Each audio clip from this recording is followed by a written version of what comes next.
देखिए, आज हम टॉपिक स्टार्ट करने वाले हैं मानव तंत्र। ठीक है, मानव तंत्र यानी ह्यूमन सिस्टम, इसको हम इंग्लिश में बोलते हैं। और चैप्टर नंबर 2 आपकी बुक का ये रहने वाला है। देखा जाए तो ये आपकी बुक का सबसे बड़ा चैप्टर है। और अगर इसको आप ढंग से नहीं देखोगे, अगर आप इसको याद करने लगोगे तो ये चैप्टर याद नहीं होता है। और अगर आप इसको समझ लेते हैं अच्छे से तो ये चैप्टर आपको बहुत अच्छे से क्लियर हो जाता है। आप इस चैप्टर को कभी भूलते नहीं हैं। ठीक है, तो चालू करते हैं इसको। देखो, लिखा है इसके अंदर कि मानव शरीर प्रकृति की एक अद्भुत और जटिल संरचना है। जटिल संरचना क्यों है? क्योंकि ये क्या होती है कि बहुत सारी, जैसे सबसे छोटी इकाई कोशिका, कोशिका से मिलके बनेंगे उत्तक, उत्तक से मिलके बनेंगे अंग, अंग से मिलके बनेंगे अंगतंत्र, और अंगतंत्र से मिलके बना होता है शरीर। और शरीर की जो स्ट्रक्चर है और उसके काम करने का तरीका है, यानी एनाटॉमी और फिजियोलॉजी, बहुत ज़्यादा ही क्या है, जटिल है। ठीक है ना, इसलिए इसको बोलते हैं जटिल संरचना, जो विभिन्न संरचनात्मक इकाइयों के परस्पर समन्वय से संचालित होता है। ठीक है ना। अब कौन सी संरचनात्मक इकाइयां हैं जिनके मिलने से बनता है? तो लिखा है शरीर के संगठन की शुरुआत, यानी शरीर का जो निर्माण है वो कैसे प्रारंभ होता है? सबसे छोटी संरचना परमाणु, परमाणु मिलके बनाते हैं अणु, अणु मिलके बनाते हैं यौगिक, यौगिक मिलके बनाते हैं कोशिकाएं, कोशिकाएं मिलके बनाते हैं उत्तक, उत्तक मिलके बनाते हैं अंग, अंग बनाते हैं, अंग मिलके बनाते हैं अंग तंत्र। ठीक है, ये जटिल अंग तंत्र है। और वो अंग तंत्र मिलके क्या बनाएंगे? मानव देह का सृजन, यानी मानव की जो देह है, मानव का जो शरीर है, उसका निर्माण करते हैं। अब लिखा है कोशिका शरीर की मूलभूत संरचनात्मक और क्रियात्मक इकाई है। संरचनात्मक क्यों बोला? क्योंकि शरीर है वो किससे मिलके बना होता है? कोशिकाओं से मिलके बना होता है। हमने देखा ना, कोशिकाएं मिलके उत्तक बनाएंगी, तो उत्तक क्या है? बहुत सारी कोशिकाओं का समूह। अंग क्या है? बहुत सारे उत्तकों का समूह। और बहुत सारे उत्तक किसका समूह होते हैं? कोशिकाओं का। तो ओवरऑल कोशिकाएं से ही तो अंग बनते हैं, और अंगों से मिलके बनते हैं अंगतंत्र, और अंगतंत्र से मिलके बनता है देह, यानी शरीर मिलके बना होता है। तो ओवरऑल देखा जाए तो कोशिकाओं से ही क्या बना होता है? देह बना होता है। इसलिए संरचना, शरीर की संरचना किससे बनी? कोशिका से। इसलिए कोशिका शरीर की क्या हो गई? संरचनात्मक इकाई। और शरीर में जो भी काम होता है वो सारा का सारा किस पे, सब का सब काम कौन करता है? कोशिकाएं ही करती है। इसलिए इसको कोशिका को ही बोल दिया क्रियात्मक इकाई। तो क्वेश्चन अगर पूछा जाए संरचनात्मक इकाई और क्रियात्मक इकाई क्यों कहते हैं, तो आप इसको एक्सप्लेन कर सकते हैं। ठीक है, तो नेक्स्ट देखो, विभिन्न कार्यों हेतु विभिन्न कोशिकाएं कार्य करती है। ठीक है, फिर समान कार्य करने वाली कोशिकाएं मिलकर उत्तकों का निर्माण करती है, जैसे पेशी, अस्थि। अभी हमने पीछे डिस्कस किया था, कोशिकाएं मिलकर क्या करती है? उत्तकों का निर्माण करती है। और ये इंपॉर्टेंट है, उनका काम क्या होना चाहिए? समान, यानी सभी कोशिकाएं समान कार्य करनी चाहिए। तो लिखा है समान कार्य करने वाली कोशिकाएं मिलकर उत्तकों का निर्माण करती है, जैसे पेशी उत्तक, अस्थि उत्तक। ठीक है, फिर दो या अधिक तरह के उत्तक मिलकर किसका? किसी कार्य के संपादन हेतु विशेष क्रिया करते हैं, यानी किसी अंग का निर्माण करते हैं।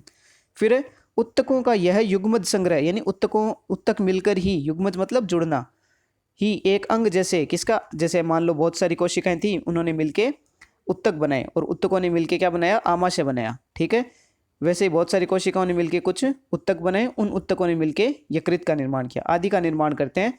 फिर शरीर के विभिन्न अंग एक साथ समाहित होकर किसी एक विशिष्ट क्रिया का संपादन करते हैं और एक संस्थान या तंत्र का निर्माण करते हैं। तो कुल मिलाकर बात है कि अंग मिलके किसका निर्माण करेंगे? एक संस्थान या तंत्र का, यानी अंग तंत्र का निर्माण करते हैं। और उदाहरण के तौर पर जैसे हो गया पाचन तंत्र, श्वसन तंत्र, है ना। तो ऐसे ये जो पाचन तंत्र है, ये एक कोशिका है, वो मिलके बनाएगी उत्तक, उत्तक मिलके बनाएंगे अंग, अंग बहुत सारे अंग मिलके, जैसे पाचन तंत्र में बहुत सारे अंग, जैसे आमाशय हो गया, यकृत हो गया, है ना, छोटी आंत हो गई, बड़ी आंत हो गई, ठीक है ना, ग्रसनी हो गई। ये सारे के सारे अंग मिलके किसका निर्माण करते हैं? पाचन तंत्र का। ऐसे ही बहुत सारे अंग मिलके श्वसन तंत्र का, ऐसे ही बहुत सारे अंग मिलके परिसंचरण तंत्र का, ऐसे ही बहुत सारे अंग मिलके उत्सर्जन तंत्र का, और ऐसे ही बहुत सारे, जैसे पाचन तंत्र, श्वसन तंत्र, उत्सर्जन तंत्र, परिसंचरण तंत्र, कंकाल तंत्र, तंत्रिका तंत्र, अंतःस्रावी तंत्र। ठीक है ना, ऐसे बहुत सारे, है ना, ये बहुत सारे तंत्र मिलके किसका निर्माण कर देंगे? एक बॉडी का निर्माण कर देंगे, एक शरीर का निर्माण कर देंगे। ठीक है, तो लिखा है ये सभी तंत्र सम्मिलित रूप से मानव शरीर की रचना करते हैं। इस पाठ में आपको मानव शरीर में क्रियाशील विभिन्न तंत्रों के बारे में विस्तृत जानकारी दी जाएगी। ठीक है, अब सबसे पहले हम कुछ, अभी जितना हमने पढ़ा उसको हम फिर एक बार देख लेते हैं। जैसे देखो, हमने बात करी थी, मान लो कुछ कोशिकाएं हैं, ठीक है ना। कोशिकाओं को हम क्या बोलते हैं? हम बोलते हैं उनको सेल्स, ठीक है ना। तो कुछ कोशिकाएं हैं, वो मिलके क्या बनाएंगी? उत्तक बनाएंगी। उत्तक को इंग्लिश में बोलते हैं टिश्यू, ठीक है। ये हो गया टिश्यू, ठीक है। फिर बहुत सारे टिश्यू मिलके क्या बनाते हैं? अंग बनाते हैं। अंग को हम बोलते हैं ऑर्गन, ठीक है। बहुत सारे ऑर्गन मिलके क्या बनाते हैं? ऑर्गन सिस्टम, ठीक है ना। अंग तंत्र, ऑर्गन सिस्टम। और ऑर्गन सिस्टम है वो मिलके क्या, किसका निर्माण करते हैं? एक बॉडी का निर्माण करते हैं, एक शरीर का निर्माण करते हैं, ठीक है। जैसे हम पाचन तंत्र की बात करेंगे तो पाचन तंत्र में अंग कौन कौन से आते हैं? जैसे पाचन तंत्र में ऑर्गन के नीचे यानी अंगों के नीचे मैं लिख रहा हूँ मुख, ठीक है ना। मुख आ गया, ठीक है। मुख के बाद में हम मुख गुहा हो गई या फिर ग्रसनी हो गई, ठीक है। और क्या हो गया? और उसके नीचे आता है ग्रसिका, शायद आपने छोटी क्लासों में पढ़ा हो, ठीक है। तो ये हो गया ग्रसिका। फिर हम बात कर सकते हैं ग्रसिका के बाद में आमाशय की। आमाशय भी अंग है, ठीक है। आमाशय, आमाशय के बाद में हम बात कर सकते हैं छोटी आंत की। छोटी आंत हो गया। छोटी आंत के बाद में हम बात कर सकते हैं बड़ी आंत की, ठीक है ना। बड़ी आंत। बड़ी आंत के बाद में हम बात कर सकते हैं मलाशय हो गया, गुदा हो गया, है ना। तो इस प्रकार ये हो गया मलाशय। तो ये इतने सारे अंग हैं, वो मिलके किसका निर्माण करेंगे? वो सारे के सारे अंग मिलके ये किसका निर्माण करते हैं?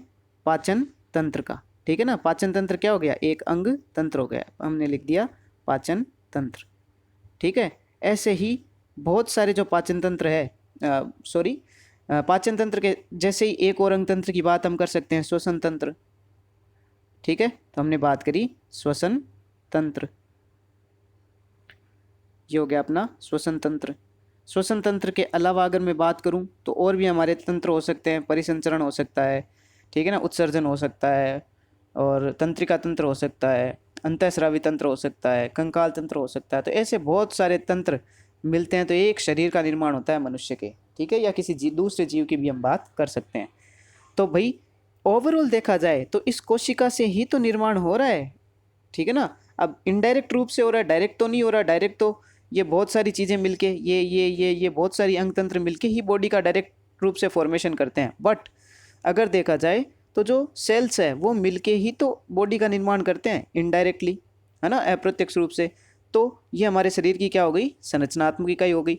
और बताओ, जो जितने भी काम होने हैं बॉडी के, जैसे मान लो श्वसन की क्रिया होनी है तो वो एटलीस्ट कोशिका में जाके ही पूरी होगी। कोशिका के बिना श्वसन की क्रिया पूरी नहीं हो सकती। केवल ऑक्सीजन लेना, CO2 छोड़ना श्वसन नहीं होता। वो CO2 कोशिका में बनती है, फिर वापस वो फेफड़ों में आती है, फिर उसको छोड़ा जाता है ना। तो कुल मिलाकर जो कोशिकाएं हैं वो अप्रत्यक्ष रूप से शरीर का निर्माण करती है और साथ ही शरीर की सभी क्रियाओं का संचालन भी करती है। इसलिए ये जो सेल है, ये जो कोशिका है, इसको हम क्या बोल सकते हैं? इसको हम बोल सकते हैं संरचनात्मक। संरचनात्मक। और दूसरी, संरचनात्मक क्यों बोल रहे हैं? क्योंकि ये बॉडी का निर्माण कर रही है। और दूसरी हम क्या बोल सकते हैं इसको? दूसरा हम नाम दे सकते हैं इसको क्रियात्मक इकाई। क्रियात्मक इकाई, ठीक है। तो इकाई को हम यूनिट भी बोल सकते हूँ, ठीक है। तो संरचनात्मक और क्रियात्मक इकाई कोशिका को क्यों बोलते हैं, समझ में आया। और कोशिका है वो बॉडी का निर्माण करती कैसे है वो समझ में आया। तो ओवरऑल बात क्या है? कोशिकाएं मिलके उत्तक बनाएंगी, उत्तक मिलके अंग बनाएंगे, अंग मिलके अंग तंत्र बनाएंगे, और अंग तंत्र मिलके किसका निर्माण कर देती है? लास्ट में बॉडी का निर्माण कर देती है, ठीक है। तो इतनी बातें समझ में आई। चलो आगे डिस्कस करते हैं। अब देखो, अपने चैप्टर का नाम क्या था? ऑर्गन सिस्टम, अंग तंत्र नाम था, है ना। तो अपने को इन अंग तंत्रों के बारे में पढ़ना है। पाचन तंत्र हो गया, श्वसन तंत्र हो गया, उत्सर्जन तंत्र हो गया, परिसंचरण तंत्र हो गया, तंत्रिका तंत्र हो गया, अंतःस्रावी तंत्र हो गया, ठीक है ना। तो इन तंत्रों के बारे में इस चैप्टर में अपने को पढ़ना है। यानी ओवरऑल तंत्र को पढ़ लिया, इसका मतलब अपने किसको पढ़ा? बॉडी को पढ़ा। यानी अपने को ओवरऑल किसके बारे में पढ़ना है? बॉडी के बारे में ही पढ़ना है, ठीक है। और इसको बहुत अच्छे से पढ़ेंगे। जितना अच्छा हम बोर्ड पे नहीं पढ़ सकते उससे ज़्यादा अच्छे तरीके से पढ़ेंगे, क्योंकि बोर्ड पे हम बार बार उतने डायग्राम नहीं बना सकते। यहाँ अपने को डायग्राम अच्छे से अवेलेबल हो जाएंगे, तो बहुत अच्छे से हम इस चैप्टर को पढ़ने वाले हैं, ठीक है। चलो आगे स्टडी करते हैं इसको। अब देखो, हम बात करते हैं पाचन तंत्र की। ठीक है, तो पाचन तंत्र क्या है? मानव भोजन के द्वारा शरीर के लिए आवश्यक ऊर्जा और कायिक पदार्थ प्राप्त करता है। देखो, मानव जो है वो भोजन के द्वारा क्या प्राप्त करता है? आवश्यक ऊर्जा। कैसे करेगा? जो भोजन खाएगा उसका कोशिकाओं में जाके क्या होगा? छोटे टुकड़ों में विभाजन होगा, और उन टुकड़ों से जो छोटे टुकड़ों में विभाजन तो पाचन तंत्र में हो जाएगा। फिर वो जो टुकड़े हैं वो कहाँ चले जाएंगे? रक्त के द्वारा कोशिकाओं में चले जाएंगे, और कोशिका में जाने के बाद ये है कोशिका, सेल। इस सेल में जाने के बाद में इसमें और बहुत सारी रासायनिक अभिक्रिया होती है। तो श्वसन की क्रिया में ग्लाइकोलाइसिस भी होगा, फिर इसके अंदर क्रेब्स साइकिल वगैरह भी चलेंगे। ठीक है, फिर इलेक्ट्रॉन ट्रांसपोर्ट सिस्टम भी चलता है। तो ऐसे बहुत सारी जटिल रासायनिक अभिक्रियाएं होती है। ठीक है ना, और उन अभिक्रियाओं के फलस्वरूप जो भोज्य पदार्थ है वो लास्ट में किसका निर्माण करता है? वो लास्ट में CO2 का निर्माण करता है, और साथ में एनर्जी का निर्माण करता है ना। तो लिखा है ना, भोजन के द्वारा आवश्यक ऊर्जा एवं कायिक पदार्थ प्राप्त करता है। ठीक है, अब है भोजन विभिन्न घटकों, जैसे पहले भी मैंने आपको भोजन के घटक बता चुका हूँ पहले पार्ट के अंदर, कार्बोहाइड्रेट, प्रोटीन, वसा, विटामिन, खनिज, लवण। तो लिखा है भोजन विभिन्न घटकों जैसे प्रोटीन, कार्बोहाइड्रेट, वसा, विटामिन, खनिज, लवण आदि से बना होता है। भोजन में इनमें से अधिकतर घटक जटिल अवस्था में होते हैं। जो कार्बोहाइड्रेट आप लोगे ये किस रूप में लेते हो? आप पॉलीसेकेराइड के रूप में लेते हो। लेकिन कोशिका में ये किस रूप में काम में आता है? मोनोसेकेराइड के रूप में काम में आता है। तो पॉलीसेकेराइड को मोनोसेकेराइड में बदलना पड़ेगा, तो उसको तोड़ना पड़ेगा, है ना। तो हम जो भोजन खाते हैं वो कैसा होता है? जटिल होता है। हमें उसको तोड़ के सरल बनाना पड़ेगा, और ये तोड़ने का काम कहाँ होता है? पाचन तंत्र में होता है। ठीक है, तो लिखा है शरीर में अवशोषण हेतु, यानी मान लो ये आपका क्या है? पाचन तंत्र है। ठीक है ना, ये आपका पाचन तंत्र है, ऐसे करके यामाशय हो गया, ये करके पूरा, है ना। तो ये फैला होता है कहाँ से? मुख से लेके गुदा तक। ठीक है, जिसको हम एनस भी बोलते हैं इंग्लिश में। तो गुदा तक फैला होता है। तो मुख से लेके गुदा तक हमारा जो भोजन है वो क्या होता है? उसको छोटे छोटे टुकड़ों में तोड़ा जाता है। फिर क्या होता है? ये भोजन पाचन तंत्र से कहाँ पहुँचता है? ब्लड में पहुँचता है, रक्त में पहुँचता है। ठीक है, तो शरीर इसका उपयोग कर सके तो इसको ब्लड में आना जरूरी होता है भोजन को। ठीक है, अब ये ब्लड में सीधा नहीं आ सकता है। पहले आपने जो जटिल भोजन खाया है उस जटिल भोजन को क्या करना पड़ेगा? सरल भोजन में कन्वर्ट करना पड़ेगा। ठीक है, तो जब भोजन पाचन तंत्र से कहाँ जाता है? ब्लड में जाता है, तो इस क्रिया को बोलते हैं अवशोषण। ठीक है ना, तो लिखा है कि जटिल अवस्था में होता है भोजन, और शरीर में अवशोषण हेतु इन्हें सरलीकृत किया जाता है। यानी इन जो जटिल भोजन आपने खाया है इसको छोटे टुकड़ों में तोड़ा जाता है, इसको बोलते हैं भोजन का सरलीकरण। ठीक है, तो लिखा है कि सरलीकरण किया जाता है। इस प्रक्रिया को संपादित करने हेतु भोजन के अंतर्ग्रहण से, यानी आपके मुंह में लेने से, है ना, अंतर्ग्रहण से लेकर मल त्याग तक एक तंत्र जिसमें अनेकों अंग और ग्रंथियां सम्मिलित है, एक सामंजस्य से काम करते हैं। ठीक है, और यह तंत्र क्या कहलाता है? पाचन तंत्र कहलाता है। पाचन में भोजन के जटिल पोषक पदार्थों और बड़े अणुओं को विभिन्न रासायनिक क्रियाओं के द्वारा, तो ये देखो परिभाषा आ रही है पाचन की। ठीक है ना, तो आप पाचन की परिभाषा लिख सकते हो, वह क्रिया जिसमें भोजन के जटिल पदार्थों और विभिन्न बड़े अणुओं को विभिन्न रासायनिक क्रियाओं के माध्यम से छोटे अणुओं में तोड़ा जाता है, क्या कहलाती है? पाचन कहलाती है। ठीक है, तो लिखा है विभिन्न रासायनिक क्रियाओं तथा एंजाइमों की सहायता से सरल, यानी आपने जो जटिल भोजन खाया था उसको सरल, छोटे और घुलनशील पदार्थों में परिवर्तित किया जाता है। ये क्रिया क्या कहलाती है? पाचन कहलाती है। ठीक है, नेक्स्ट डिस्कस करते हैं। अब देखते हैं कि जो पाचन तंत्र है हमारा, इसमें सम्मिलित विभिन्न अंग और ग्रंथियां कौन कौन सी है। ठीक है ना, अभी हमने पीछे पढ़ा कि इसमें बहुत सारे अंग और ग्रंथियां काम करते हैं, तो देखो वो कौन कौन सी है उनको डिस्कस करते हैं। इसमें देखो मानव का जो पाचन तंत्र है इसमें सबसे पहले ये हो गई मुख गुहा, ये हो गया मुख। मुख के बाद में जो खाली जगह है ये हो गई मुख गुहा। ठीक है, मुख गुहा, ये हो गई जीभ। ठीक है ना, ये वाला पार्ट हो गया जीभ। जीभ के अलावा देखो 3 पाई जाती है लार ग्रंथियाँ। ठीक है ना, इसमें एक ये कान और जबड़े के जॉइंट के ऊपर है, एक आपकी जीभ के नीचे और एक आप जबड़े के नीचे। ठीक है, आप चिंता मत करिए, इनको मैं डिटेल में दिखाऊंगा। ठीक है, उसके बाद में आती है ग्रसनी। ठीक है, मैं एक और डायग्राम दिखा दूंगा। फिर आएगा आपका ग्रसिका। फिर ये रहा, देखो ये इस पार्ट को बोलेंगे आमाशय। और ये देखो ये जो आमाशय है और ये है आंत, इनके बीच में देखो ये रोट एक ब्रेड के आकृति की संरचना है, इसको हम बोलते हैं अग्नाशय। ठीक है, और ये जो आमाशय और है, इसके जस्ट नीचे एक और संरचना होती है, आमाशय के जस्ट नीचे, इसको हम बोलते हैं प्लीहा। ठीक है, अभी मैं एक और डायग्राम के थ्रू समझाऊंगा। अभी आपकी बुक में ये डायग्राम दिया है इसलिए मैं इसको समझा रहा हूँ। ठीक है, फिर देखो ये भूरे से ब्राउन टाइप का दिख रहा है, ये आपका लीवर है, यकृत है। इसके अंदर देखो ये एक बल्ब जैसी आकृति की संरचना है, इसको हम पित्ताशय बोलते हैं। ठीक है, ये देखो सी आकार की संरचना है, ऐसे देखो सी आकार बन रहा है ना, ठीक है ना, ये ऐसा, तो इसको बोलते हैं ग्रहणी। ठीक है, ये आपका जो आंत है, छोटी आंत, उसका पार्ट है ग्रहणी। ठीक है, ड्यूडिनम भी बोलते हैं। फिर ये आगे वाला पार्ट देखो, ये जो आमाशय है ये आगे इस आंत के पीछे से, ठीक है ना, नीचे से जाके ऐसे ऐसे ऐसे ऐसे ऐसे मुड़ता चला जाता है। ठीक है ना, तो ये वाला जो पार्ट है इसके अंदर, ये इधर आगे वाला, ठीक है, इसको बोलते हैं अग्र क्षुद्रांत्र, और ये पीछे वाला पार्ट, ये वाला पार्ट हो गया क्षुद्रांत्र। फिर भोजन है वो ऐसे ऐसे करते हुए ये बड़ी आंत में चला जाता है। जो ये आपको दिख रहा है ना ये पार्ट, ये बोलते हैं इसको बड़ी आंत। तो ये भोजन आया है यहाँ से, देखो ये तो सबसे पहले भोजन मुख में आता है, फिर मुख गुहा में, फिर ग्रसनी में, ग्रसनी के बाद ग्रसिका में, ग्रसिका के बाद आमाशय में, फिर आमाशय के बाद में ऐसे मुड़ता अग्र क्षुद्रांत्र में, फिर ये वाला पार्ट है क्षुद्रांत्र, फिर क्षुद्रांत्र के बाद में ये आ गया आपकी बड़ी आंत। ठीक है, तो जो बड़ी आंत है, इस बड़ी आंत में इधर से होता हुआ, तो ये वाला पार्ट है इसका अनुप्रस्थ वृहदांत्र। ठीक है, फिर ये अवरोही वृहदांत्र, फिर ये देखो ये वाला जो शुरुआत वाला पार्ट था ये था आरोही वृहदांत्र। ठीक है, वृहदांत्र या बड़ी आंत हो गया। फिर देखो इसके बाद में ये हो गया आपका मलाशय।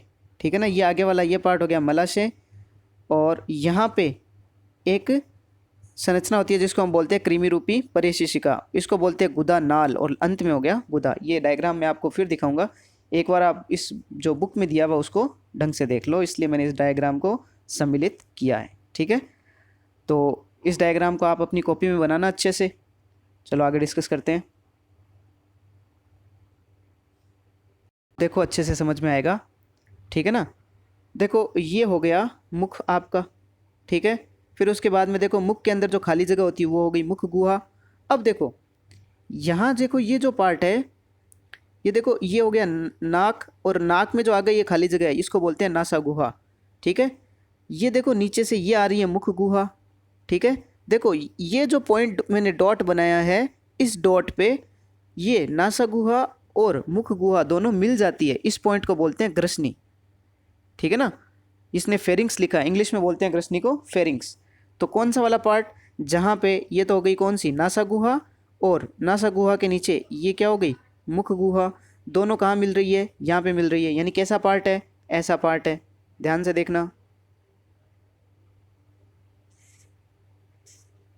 जैसे देखो ये ऊपर थी नासा गुहा,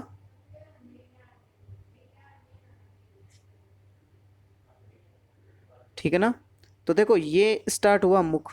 ठीक है ना, ये तो हो गई मुख गुहा, ये हो गई आपकी नासा गुहा। दोनों कहाँ पे मिल रही है, इस स्थान पे मिल रही है, इसको बोलते हैं फेरिंग्स या ग्रसनी। ठीक है, फेरिंग्स, फेरिंग्स बोल दो इंग्लिश में और ग्रसनी बोल देते हैं हिंदी में। ठीक है, तो ग्रसनी कौन सा भाग होती है, जहाँ नासा गुहा और मुख गुहा दोनों मिल जाते हैं। ठीक है, फिर देखो इसने लिख रखा ओरोफेरिंग्स, आपके काम की चीज़ नहीं है फिर भी बता दूं, जो मुख की तरफ वाला पार्ट होता है, ठीक है ना, ग्रसनी में मुख की तरफ वाला पार्ट इसको बोल देते हैं ओरोफेरिंग्स, और गले की तरफ वाला जो स्वर यंत्र की तरफ वाला पार्ट होता है इसको बोल देते हैं लेरिंगनोफेरिंग्स। ठीक है, और जो ग्रसनी होती है उसको खुद को हम क्या बोल देते हैं, फेरिंग्स बोल देते हैं। फिर देखो जो ग्रसनी है, ये ग्रसनी आगे जाके देखो एक लंबी नलिका में खुलती है, इस लंबी नलिका को बोलते हैं ईसोफेगस या ग्रसिका। ठीक है, तो ये हो गई ईसोफेगस या ग्रसिका। फिर देखो ये ऐसे डायफ्राम, इसको बोलते हैं गुंबद के आकार की संरचना होती है जिसको हम बोलते हैं डायाफ्राम। ठीक है, इसकी ज़रूरत नहीं है, इन सब चीज़ों की ज़रूरत नहीं है, हमारी बुक में जो दे रखा है उसको हम देखेंगे। फिर देखो ये गुलाबी सा पार्ट दे रखा है, ये क्या है आपका, आमाशय है। ठीक है, मैं इसको थोड़ा जूम कर देता हूँ। फिर देखो कि अब देखो ये आमाशय देखो इस सी आकार की नलिका से जुड़ा होता है, ये सी आकार की जो नलिका उसको बोलते हैं ड्यूडिनम। ठीक है, या ग्रहणी। ये ग्रहणी किसका पार्ट होता है, छोटी आंत का पार्ट होता है, ये छोटी आंत चालू हो गई है। ठीक है, फिर देखो जो छोटी आंत है, ये आगे जाके देखो ऐसे ऐसे बिल्कुल ऐसे गूंथी हुई सी संरचना होती है, और ये ऐसे घूमते हुए कहाँ जाके खुलती है, इस बड़ी आंत में खुलती है, जहाँ मैं अब डॉट डॉट बना रहा हूँ ना, ये कौन सी आंत है, बड़ी आंत है, ठीक है ना। चूंकि इसको बड़ी आंत क्यों बोलते हैं, इसकी लंबाई ज़्यादा नहीं होती है छोटी आंत से, लेकिन इसको क्या बोलते हैं हम, बड़ी आंत बोलते हैं। क्यों? क्योंकि इसकी मोटाई क्या होती है, ज़्यादा होती है। किससे? छोटी आंत की। छोटी आंत को छोटी आंत क्यों बोलते हैं? क्योंकि ये पतली होती है, लेकिन लंबाई में क्या होती है, बड़ी आंत से ज़्यादा होती है, ठीक है। फिर देखो लिख रखा है पेनक्रियाज। पेनक्रियाज मतलब अग्नाशय। ये कहाँ होता है, आमाशय, और ये छोटी आंत है इसके बीच में होता है, दिख नहीं रहा, थोड़ा इसके पीछे होता है, ठीक है ना। देखो मैं फिर दिखाने की कोशिश करता हूँ। ये यहाँ जो आमाशय और जो आंत है उसके बीच का ये पार्ट ना, ये क्या कहलाता है, पेनक्रियाज या अग्नाशय। फिर देखो जो बड़ी आंत है, बड़ी आंत में 3 भाग होते हैं। एक तो हो गया सिक्कम, तो ये शुरुआत वाला पार्ट क्या है, सिक्कम, ठीक है। ये आगे वाला पार्ट क्या है, कोलन, ठीक है। तो देखो जो आपका ये वाला पार्ट था, है ना, ये वाला पार्ट कौन सा है, छोटी आंत का है। फिर छोटी आंत किस में खुलती है, बड़ी आंत में। बड़ी आंत है उसके, फिर देखो कितने पार्ट हो गए, 3 पार्ट हो गए। सिक्कम जिसको अंधनाल बोलते हैं, ठीक है। कोलन, ये वाला पार्ट हो गया सिक्कम। ये आगे जितना भी पार्ट दिख रहा है ये हो गया कोलन का, ठीक है ना। कोलन को बोलते हैं बृहदांत्र, ठीक है। बड़ी आंत में 3 पार्ट हो गए, सिक्कम, कोलन, और ये वाला पार्ट हो गया रेक्टम। 3 पार्ट हो गए। सिक्कम तो ये अंधनाल हो गया। अब कोलन है उसके 3 पार्ट हो गए, 4 पार्ट हो गए। कौन कौन सी, असेंडिंग कोलन, फिर आएगा ट्रांसवर्स कोलन, ये शुरुआत वाली असेंडिंग कोलन है। फिर ये आगे वाली ट्रांसवर्स कोलन है। फिर ये वाली हो गई डिसेंडिंग कोलन, और लास्ट वाली हो गई सिग्मोइड कोलन, ठीक है ना। इसको हम बोलते हैं सिग्मोइड कोलन, लास्ट वाली, ठीक है ना। कौन सी, ये वाली सिग्मोइड, ये वाली ट्रांसवर्स, ये वाली असेंडिंग, और ये सिक्कम वाला पार्ट हो गया, ठीक है। तो 4 पार्ट हो गए किसके, कोलन के या बृहदांत्र के। असेंडिंग, इनके हिंदी में नाम दे रखे हैं, आप पीछे देख लेना। असेंडिंग कोलन, फिर transverse colon, descending colon, sigmoid colon, ठीक है। और लास्ट में रेक्टम हो गया ये।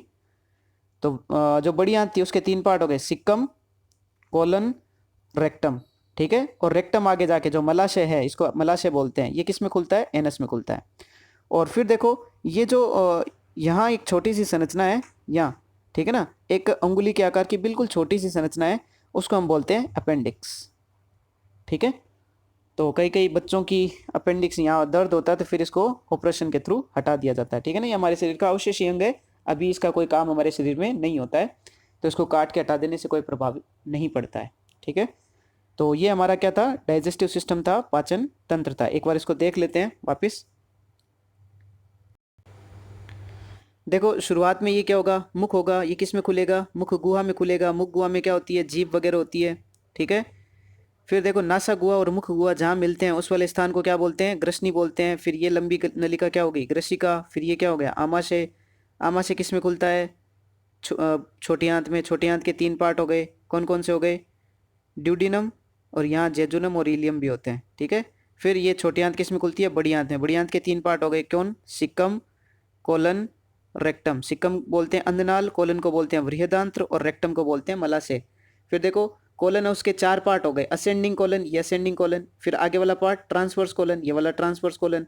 ये वाला डिसेंडिंग कोलन, और ये वाला पार्ट कौन सा हो गया, सिग्मोइड कोलन। फिर कोलन के बाद में आएगा रेक्टम, ठीक है, मलाशय, और लास्ट में आ जाता है एनस या गुदा, ठीक है। तो ये आपका क्या था, डाइजेस्टिव सिस्टम था, ठीक है। अब हम आगे डिस्कस करते हैं। तो देखो पीछे मैंने आपसे बात करी थी कि मैं लार ग्रंथियों के लिए आपको एक डायग्राम दिखाऊंगा, है ना। तो 3 लार ग्रंथियां होती है। एक देखो ये लार ग्रंथि, ये हो गया वाइट जो पार्ट है, ये जबड़ा हो गया, और ये कान के नीचे, है ना, जबड़े और कान का जो जहाँ जॉइंट है वहाँ पे एक लार ग्रंथि पाई जाती है, जो आपको बिल्कुल थोड़ा डार्क पिंक में दिखा रखा है। वो कौन सी ग्रंथि हो गई, पैरोटिड ग्रंथि हो गई, पैरोटिड ग्लैंड हो गई, ठीक है। फिर देखो ये जो जबड़ा है इसके नीचे जो ग्रंथि है, इस ग्रंथि को हम कौन सी ग्रंथि बोलते हैं, सब मैंडिबुलर ग्लैंड। देखो नाम से जहाँ सब लगता है, सब का मतलब होता है नीचे। मैंडिबल, मैंडिबल किसको बोलते हैं, जबड़े को, ठीक है ना। मैंडिबल वर्ड नॉर्मली जबड़े के लिए यूज किया जाता है, ठीक है। तो मैंडिबुलर, सब मैंडिबुलर मतलब जो जबड़े के नीचे है, ठीक है। फिर देखो सब लिंगुअल, सब का मतलब अभी बताया था नीचे, लिंगुअल मतलब जीभ, तो जो जीभ के नीचे होगी वो कौन सी होगी, सब लिंगुअल। तो 3 प्रकार की लार ग्रंथियां कौन कौन सी होगी, पैरोटिड सलाइवरी ग्लैंड, पैरोटिड लार ग्रंथि, सबमेंडिबुलर लार ग्रंथि, और सबलिंगुअल लार ग्रंथि, ठीक है। इसको हिंदी में अधोजीवा भी बोलते हैं, ठीक है। और बाकी जो भी है नाम हिंदी वाले आप देख लेना, ठीक है ना।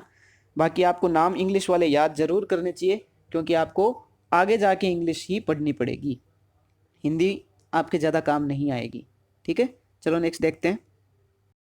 अब देखो पीछे हमने जितना भी अभी पाचन तंत्र डिस्कस किया है उसमें हमने अंग देखे थे। अंग कौन कौन से थे? देखो मुख था, ग्रसनी थी, ग्रास नली थी यानी जिसको ग्रसिका बोल रहे थे, आमाशय था, छोटियाँ थी, बड़ियाँ थी, मलद्वार था, है ना। तो ये सारे के सारे क्या है? अंग है। कुछ हमने ग्रंथियाँ भी देखी थी, वो ग्रंथियाँ कौन कौन सी? लार ग्रंथि, यकृत हो गया, अग्नाशय हो गया। तो लार ग्रंथि, यकृत और अग्नाशय ये तीनों क्या कहलाते हैं? ग्रंथियाँ। तो हमारा जो पाचन तंत्र है उसमें बहुत सारे अंग है, तो अंग तो ये रहे, और ग्रंथियाँ कौन सी है? ये, ठीक है। तो इनको आपको याद करने की जरूरत नहीं पड़ेगी, अगर आप डायग्राम याद कर लोगे पीछे वाला तो आपको ग्रंथियाँ अच्छे से क्लियर हो जाएंगी। चलो डिस्कस करते हैं नेक्स्ट। देखो अगर आपसे बात करी जाए कि जो एक नलिकानुमा संरचना, देखो यहाँ से चालू हो रही है, फिर यूँ जाती है, यूँ जाती है, यूँ घूमती है, फिर यूँ चलती है, यूँ चलती है, यूँ चलती है, ये एक नलिका है हमारे शरीर में, ठीक है। इस नलिका हम बोलते हैं आहार नाल, या इसका दूसरा नाम होता है पोषण नाल, ठीक है ना। कहाँ से शुरू होती है? ये शुरू होती है मुख से, और ख़त्म कहाँ पे होती है? यहाँ पे गुदा पे जाके, एनस पे जाके ख़त्म होती है, ठीक है ना। कितनी लंबी होती है?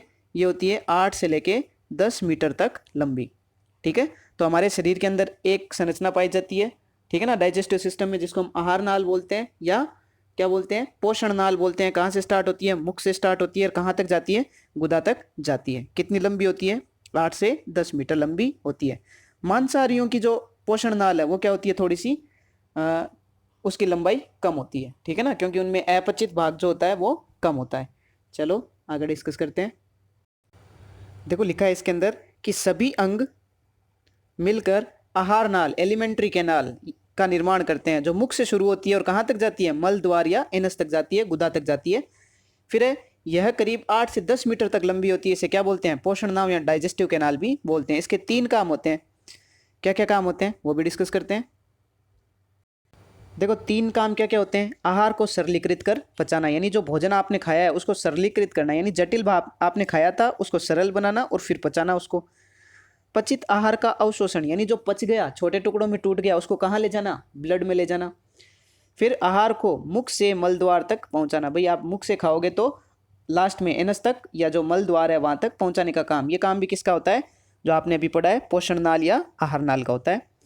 फिर पाचन कार्य को करने के लिए आहार नाल में पाए जाने वाली ग्रंथियां या अन्यत्र उपस्थित ग्रंथियों द्वारा उत्पन्न पाचक रस उत्तरदायी होते हैं। आपने जो भी खाना खाया है, ठीक है ना, उसको छोटे टुकड़ों में तोड़ने का काम कौन करेगा? है ना, पाचन कार्य को करने का काम, यानी बड़े टुकड़ों को छोटे टुकड़ों में तोड़ना क्या कहलाता है? पाचन का कार्य।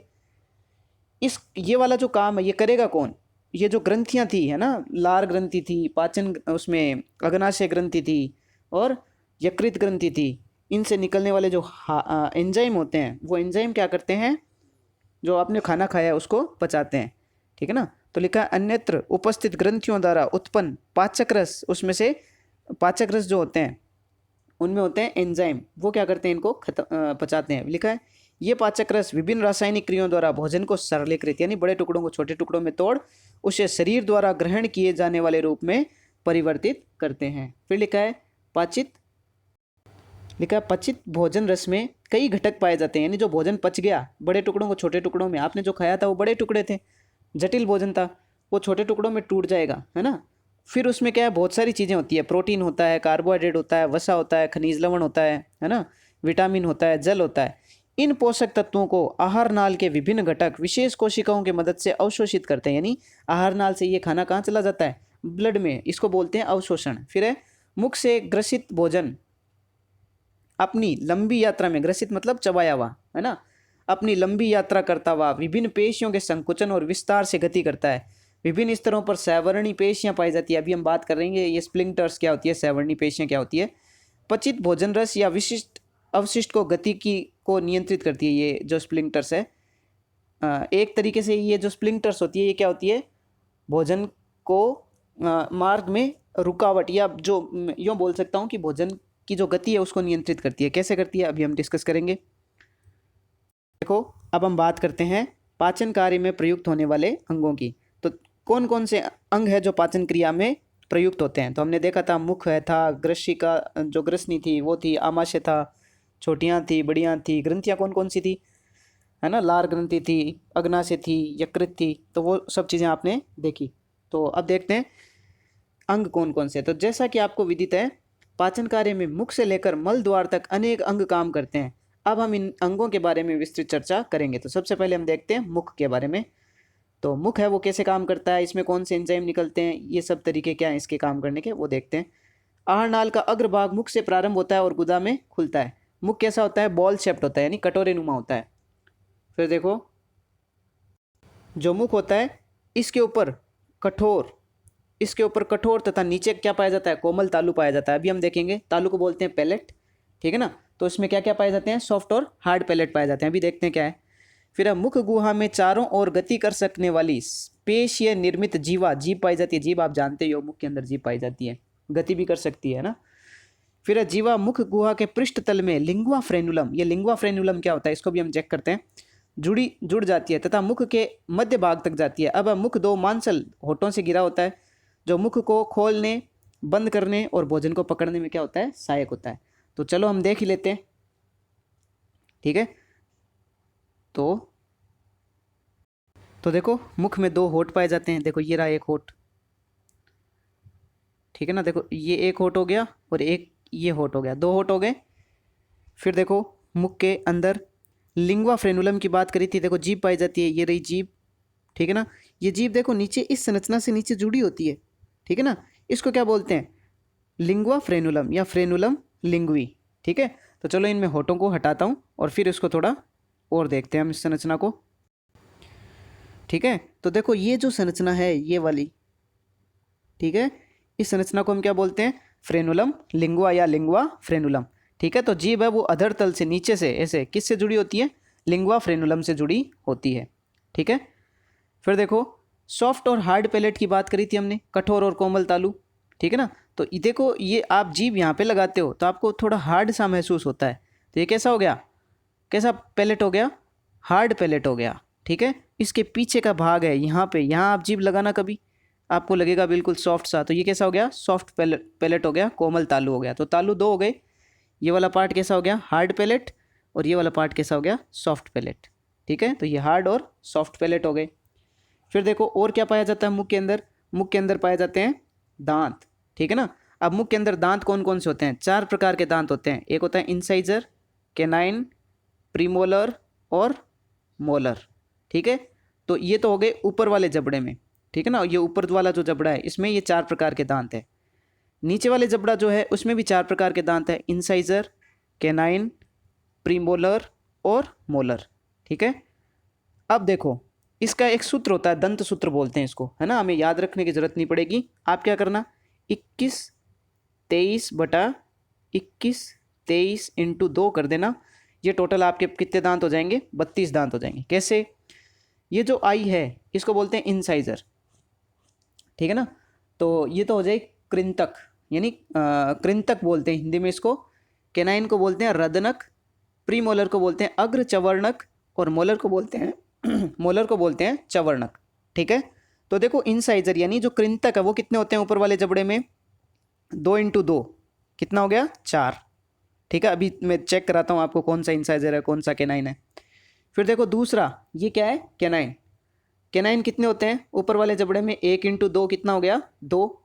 प्रीमोलर कितना होता है, 2 इंटू 2 यानी 4, और मोलर कितने हो गए टोटल, 3 इंटू 2 यानी 6। ऐसा ही सेम टू सेम नीचे वाले जबड़े में होता है। इंसाइजर कितने हो गए, 2 इंटू 2 4, कैनाइन कितने हो गए, 1 इंटू 2 2, प्रीमोलर कितना हो गया, 2 इंटू 2 यानी 4, और मोलर कितना हो गया, 3 इंटू 2 यानी 6। तो टोटल कितने दांत हो गए, ऊपर देखो कितने हो गए, 3 2 5 2 7 और 1 8, 8 दूनी 16, तो ऊपर वाले जबड़े में 16 और नीचे वाले जबड़े में भी 16, तो टोटल 16 दांत होते हैं। अब देखो इनकी स्थितियाँ कितने कितने क्या क्या होते हैं।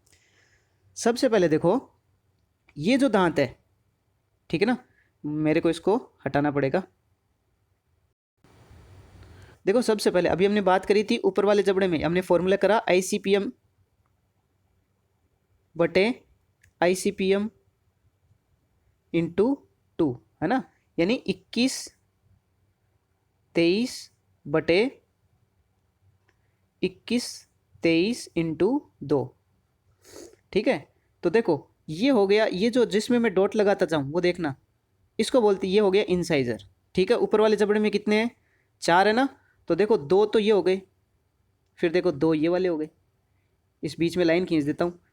जैसे इस साइड में दांत होंगे इस साइड में, वैसे ही इस साइड में भी होंगे। ठीक है ना। तो देखो ये हो गया क्या, इंसाइजर, ये भी क्या हो गया, इंसाइजर।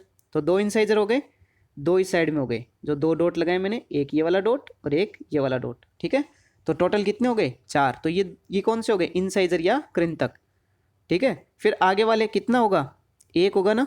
तो एक ये हो गया केनाइन, ये चीरने और फाड़ने के लिए काम में आता है, केनाइन दांत बोलते हैं, या क्या बोल देंगे इसको, रदनक। ये हो गया देखो, एक इस साइड हो गया रदनक। ठीक है ना, इस साइड में एक रदनक हो गया ये। तो टोटल हो गए 2, 1 इंटू 2। फिर देखो किसकी बारी आएगी, प्रीमोलर की। ठीक है ना, जिसको हमने पी लिख रखा है। तो कितने होंगे, 2 इंटू 2 यानी 4। तो देखो ये वाला और ये वाला टोटल कितने हो गए, 2, 2 इधर और हो जाएंगे, ये वाला और ये वाला टोटल कितने हो गए, 4 हो गए। फिर देखो हम बात करेंगे मोलर की। ठीक है ना, प्रीमोलर को हम अग्र चवर्णक भी बोलते हैं, और आगे वाले जो मोलर हैं उनको हम चवर्णक भी बोलते हैं। ठीक है, तो भाई ये देखो ये हो गया 1, फिर देखो हो गया 2, और फिर हो गया 3। तो यहाँ पे ये 3 दांत है, अच्छे से नहीं दिख रहे, हम नीचे वाले जबड़े में देखते हैं। देखो ये हो गया 1, ये हो गया 2, और ये लास्ट वाला हो गया 3। ठीक है, तो टोटल कितने हो जाएंगे मोलर, 3 ये हो जाएंगे और 3 इधर लास्ट में हो जाएंगे, तो टोटल हो गए 6। तो ऊपर वाले जबड़े में 16, और ऐसे ही नीचे वाले जबड़े में भी कितने, 16। तो वापस देखो नीचे वाले जबड़े में देखते हैं, ये क्या हो गया, इंसाइजर, इंसाइजर, ये क्या हो गया, केनाइन, ये प्रीमोलर, ये प्रीमोलर, ये मोलर, मोलर, मोलर। टोटल कितने हो गए, 8, और 8 इधर हो जाएंगे। तो 8 इस लाइन के इधर, और 8 इस लाइन के इस साइड में। तो 16 दांत नीचे वाले जबड़े में, 16 दांत ऊपर वाले जबड़े में। ठीक है, हार्ड पैलेट यानी कठोर तालु, कोमल तालु भी देख लिए। तो इस टाइप से ये हमारे दांत जो दंत सूत्र की व्यवस्था होती है हमारे मुख के अंदर। ठीक है, आगे डिस्कस करते हैं।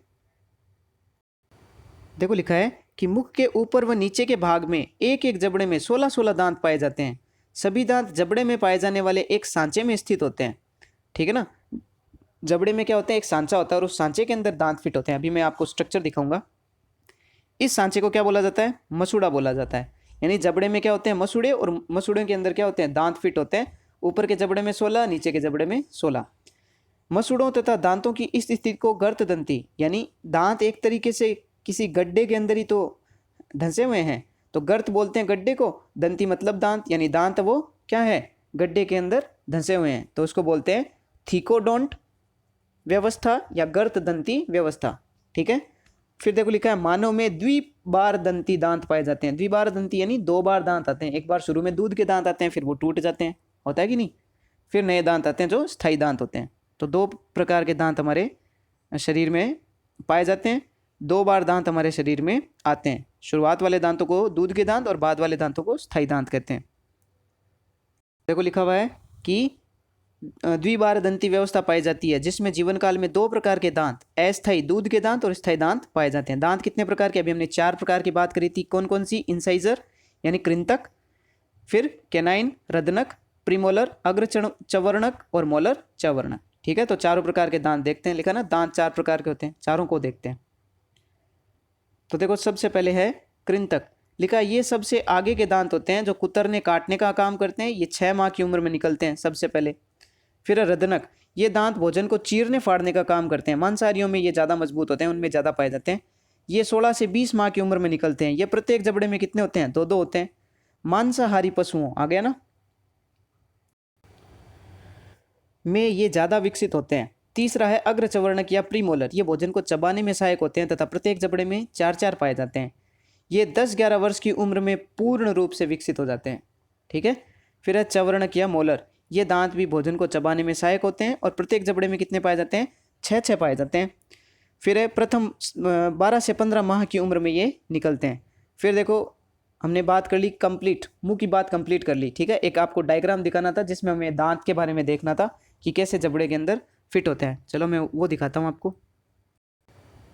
देखो ऐसा, ठीक है ना, तो जो दांत होता है ना उसके 3 पार्ट होते हैं। ये ऊपर वाला जो पार्ट है इसको बोलते हैं क्राउन। ठीक है, ये बीच वाला ये पार्ट है, इसको बोलते हैं नेक, और लास्ट वाले पार्ट को बोलते हैं रूट। ठीक है ना। तो जो देखो ये था आपका जबड़ा, सॉरी मसूड़ा। ठीक है ना, गम्स बोलते हैं मसूड़ा को। ठीक है ना, जो आपको पिंक कलर का दिखाया हुआ है ये हो गया मसूड़ा। ये हो गई जबड़े की हड्डी, बोन। ठीक है।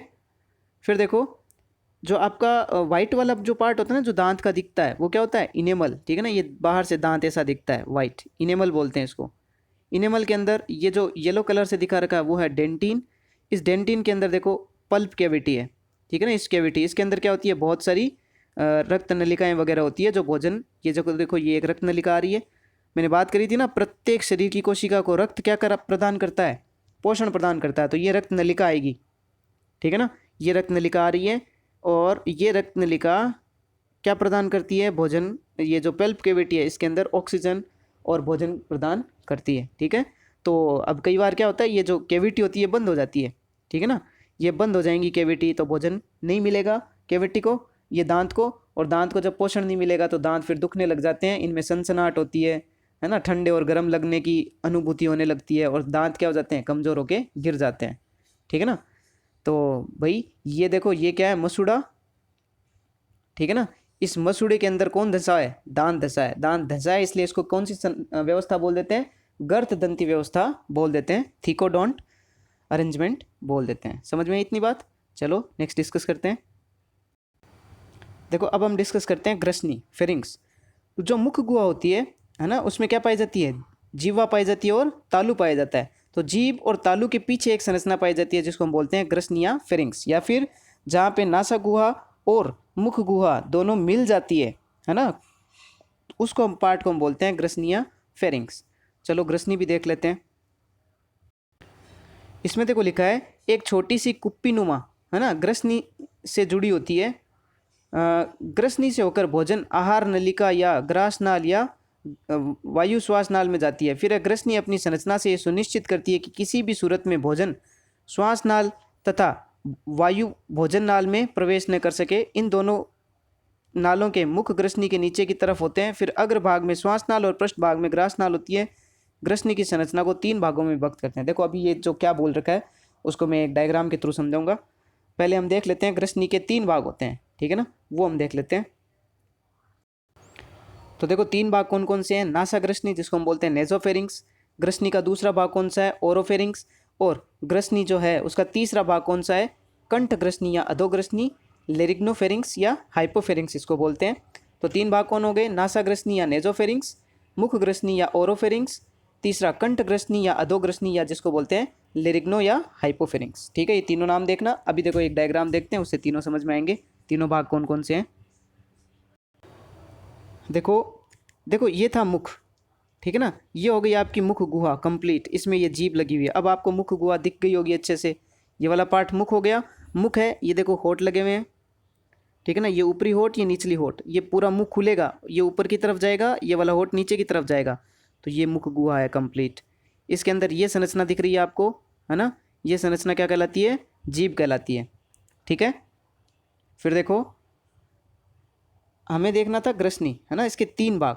देखो ये था आपका नाक, और नाक किस में खुलता है? इस नासा गुहा में खुलता है। नासा गुहा देखो, ये नासा गुहा और ये हो गई मुख गुहा, जहाँ मिलती है उस पार्ट को क्या बोलते हैं? ग्रसनी। ग्रसनी के देखो 3 पार्ट हैं। ये देखो ये जो येलो येलो दिखा रखा है ना, इस पार्ट को तो हम बोलते हैं ओरोफेरिंग्स। ठीक है ना, क्यों? क्योंकि ये मुख की तरफ ज़्यादा है। देखो इसका ये पार्ट मुख की तरफ ज़्यादा है। ठीक है। ये वाला जो ग्रीन टाइप से आपको पार्ट दिख रहा है इसको बोलते हैं नेजोफेरिंग्स, है ना, नासा ग्रसनी।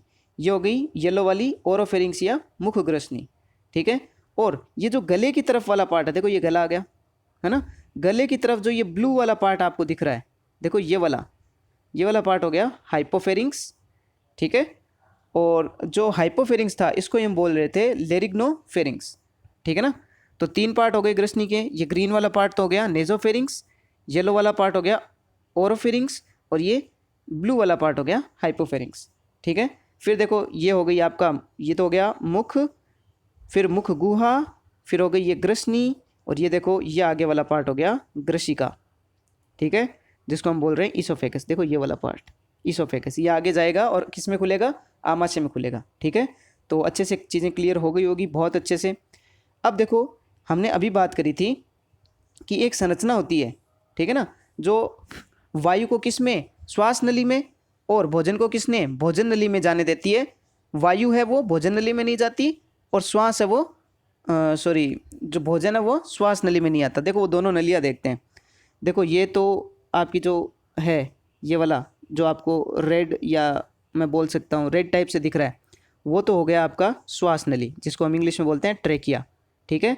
पीछे देखो ये हो गई ग्रसिका, या जिसको हम बोलते हैं ईसोफेगस, ठीक है। ये हिंदी में एक और नाम होता है ग्रसिका या ग्रासनाल या ईसोफेगस। ये दो नलियाँ हैं, ठीक है ना। आप भोजन खाओगे इधर से, अब भोजन को थोड़ी पता होता है कि इधर जाना है कि इधर जाना है ना। भोजन की आंखें थोड़ी होती है, भोजन तो दोनों तरफ जा सकता है ना। तो भोजन को किस तरफ जाना है, भोजन को इस तरफ जाना है, नीचे ईसोफेगस में जाना है, इस वाले पार्ट में नहीं आना है, ठीक है। तो इस वाले पार्ट में आने से कौन रोकता है, देखो ये एक पेश या पल्ला होता है जिसको हम बोलते हैं एपिग्लोटिस, ठीक है ना।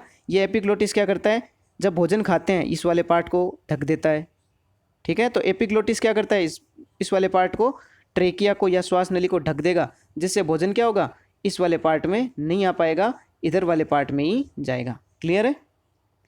तो ये वाली बात थी एपिग्लोटिस के बारे में।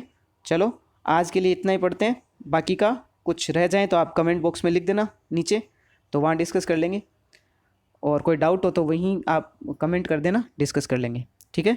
तो आज के लिए इतना ही, बाकी का डिस्कस करेंगे नेक्स्ट टाइम।